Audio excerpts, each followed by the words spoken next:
Hi everybody, Coach Allison back with Defy Aging for week 46. All right, this week we are in one large circuit.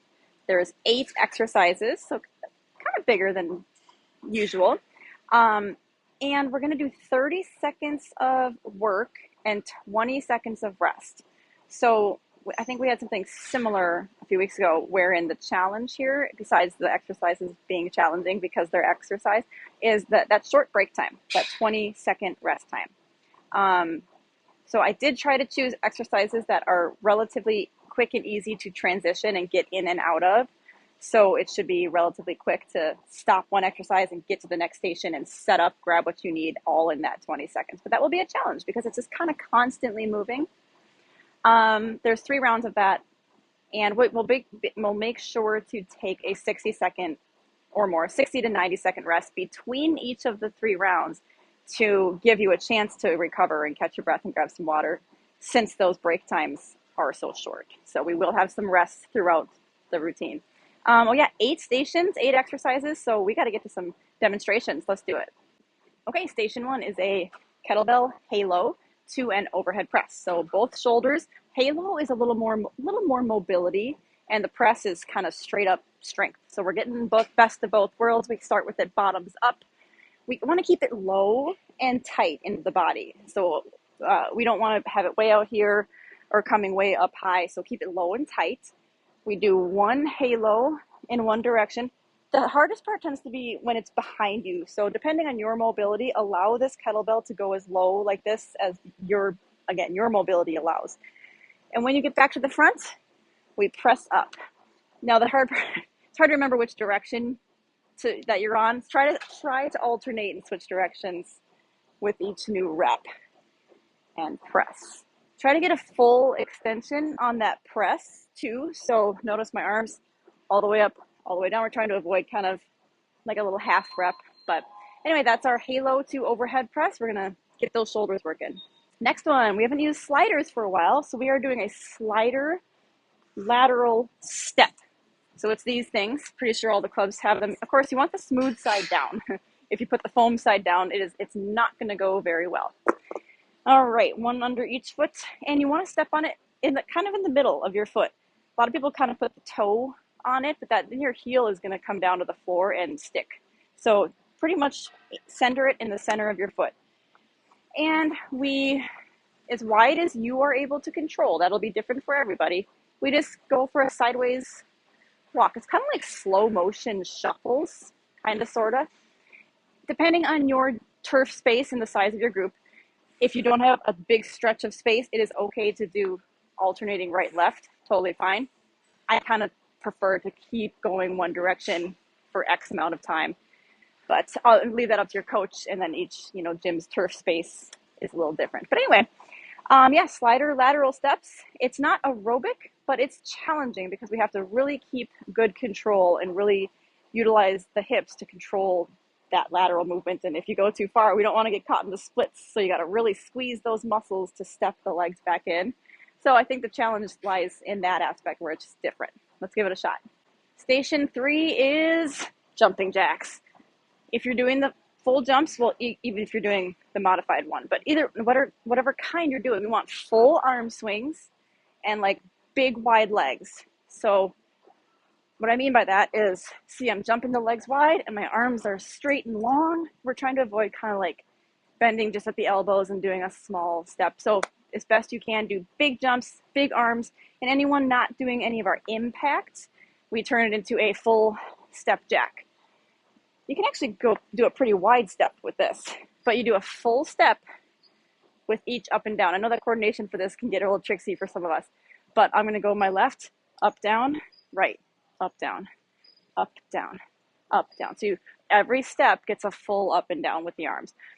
Let's give that a shot. Next station is a Superman variety. It's going to be in a W. So before I lie down, this is what I'm going to be doing with my arms. As you can see, it kind of makes a W. Okay, so I'm going to hop down on the floor on my stomach. Superman is typically arms out. That's why this is a variation, because we're pulling those arms in.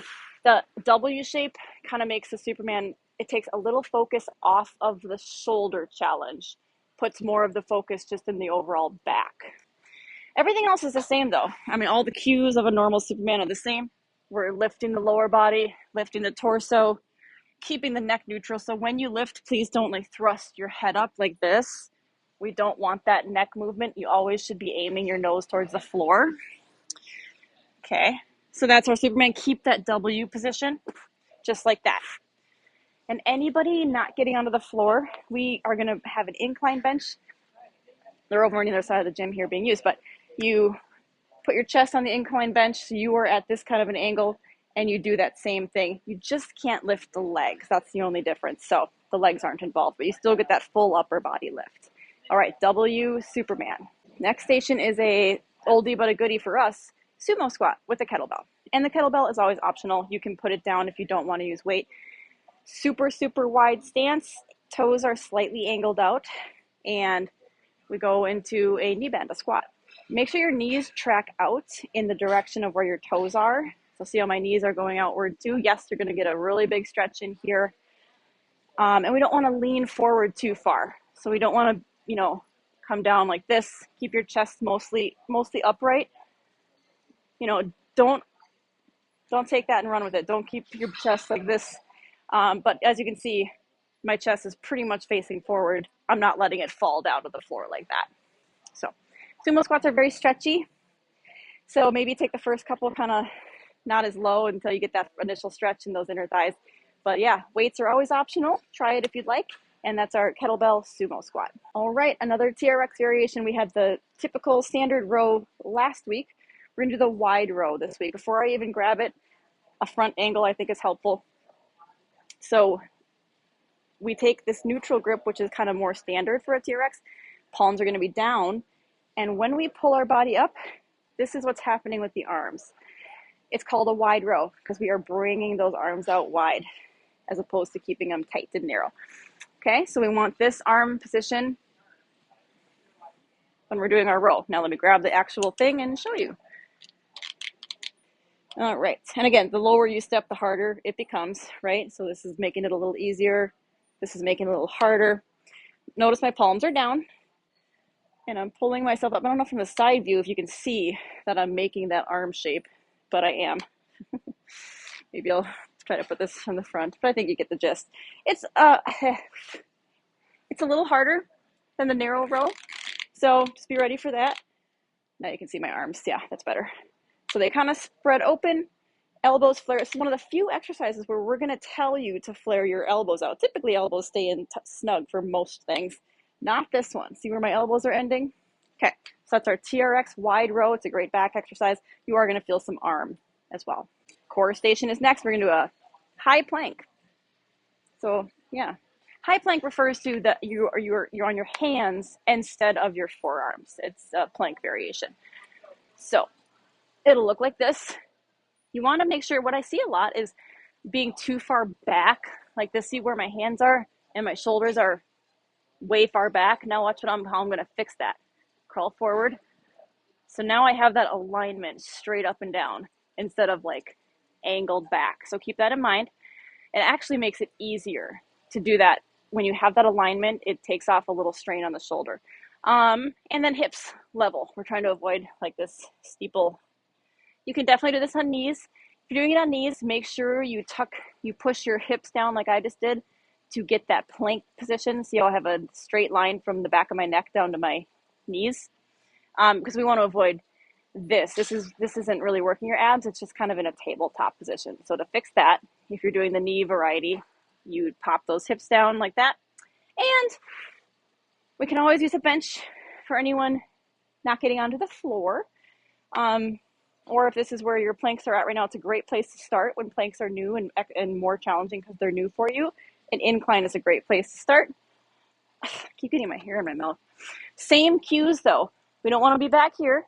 So see again, now it's like a diagonal line. We want a straight line from shoulder to hand.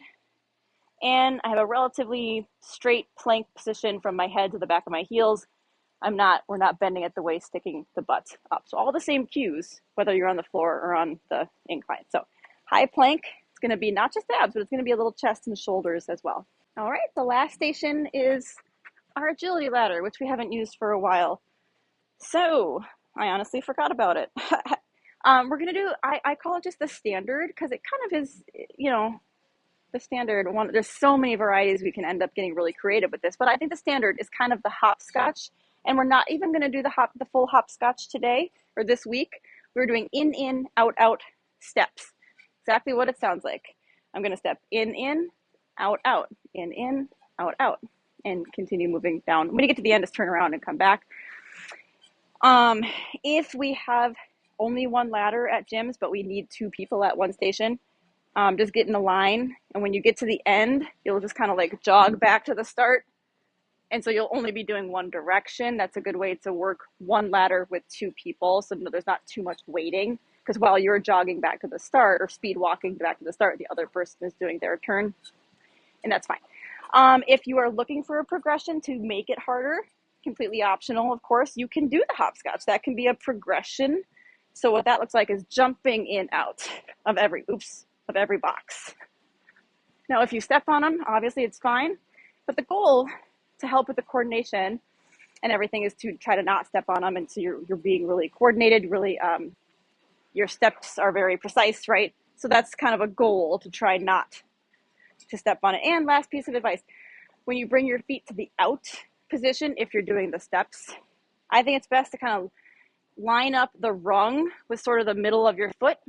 Then you are closer to step into the next box. So I'm going to do it super slow so you see what I mean.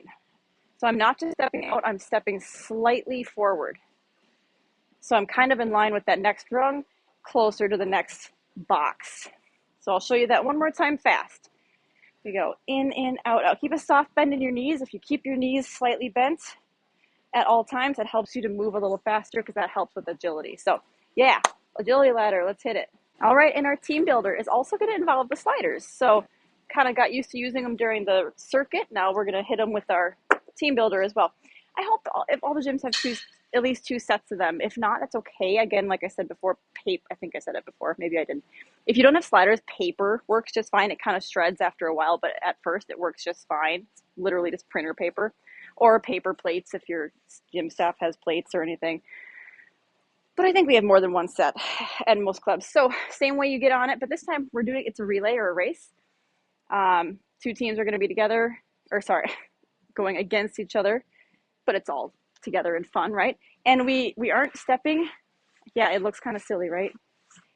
Who remembers the old like Nordic track in the 90s, that piece of gym equipment that Chuck Norris and Christy Brinkley tried to sell? I think it was them. But you're mimicking that, because we're sliding the feet. You can't pick up your feet. And you can do big strides like I just did. Maybe your tactic is to do like short little ones. Try both, whatever helps you go faster. It's going to be really fun. We're going to go down the turf and back. Each person of each team has to go one time. Whichever team finishes first is the winner, but we're all winners because it's exercise and we're having fun and we're getting healthier. Yeah, give it a try. One thing I will say, don't let your head get forward farther than your feet. Because what happens is our brain wants to go faster, so we kind of start to like get a little head top heavy. So I'll just make that a warning for you. Okay, have fun with that, and let's see how it goes. Okay, that is a wrap for week 46. Hope you enjoy this circuit and the fun team builder, and I'll see you back next week.